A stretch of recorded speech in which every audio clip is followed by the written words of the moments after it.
নমস্কার, আমি cooking blog page থেকে সকলকে আমন্ত্রণ জানাচ্ছি আজকের রেসিপিতে। আজকের রেসিপি ইলিশ মাছের গাটা রান্নার রেসিপিটি সম্পূর্ণ দেখার অনুরোধ রইল। তো চলুন দেরি না করে রেসিপিটি শুরু করা যাক। চুলা অন করে একটি পাত্র বসিয়ে দিয়ে দিয়েছি জল। ইলিশ মাছ আইস ফেলে কেটে, মাছটা খানিকটা নরম ছিল। সিদ্ধ হওয়ার পর চামচের সাহায্যে ভালো করে ভেঙে ম্যাশ করে নিচ্ছি।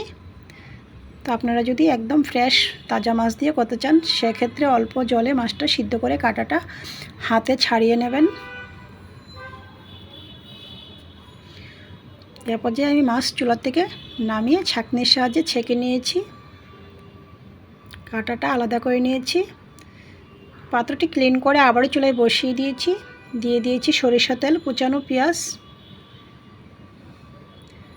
পেঁয়াজটা যখন ব্রাউন কালার হয়ে এসেছে, এই পর্যায়ে আমি দিয়ে দিয়েছি পরিমাণ মতো পেঁয়াজ বাটা, অল্প পরিমাণে আদা রসুন বাটা,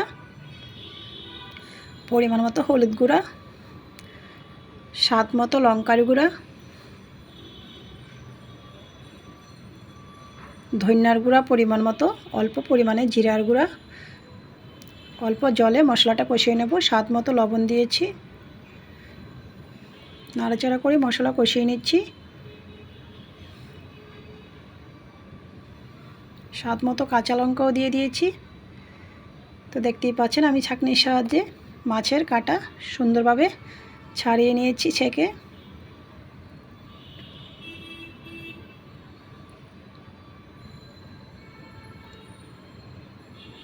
এরপর যে আমি দিয়ে দিয়েছি মাছ সিদ্ধ করে রাখা। নাড়াচাড়া করে জলটা শুকিয়ে নেব।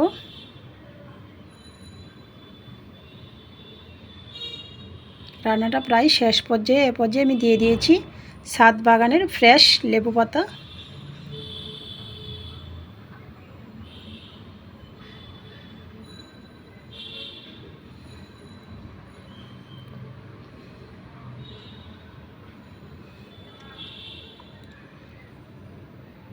নাড়াচাড়া করে ঢাকনাটা দিয়ে দিয়েছিলাম।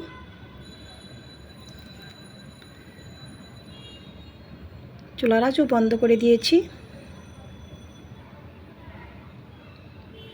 মিনিট খানেক পর ঢাকনা নামিয়ে নিয়েছি। তো রেডি হয়ে গিয়েছে আমার ইলিশ মাছের গাইটটা অথবা গাটা রান্নার রেসিপিটি ভালো লাগলে আমার ফেসবুক পেজটা ফলো, ইউটিউব চ্যানেলটা সাবস্ক্রাইব করুন, সাথেই থাকুন। সকলকে ধন্যবাদ।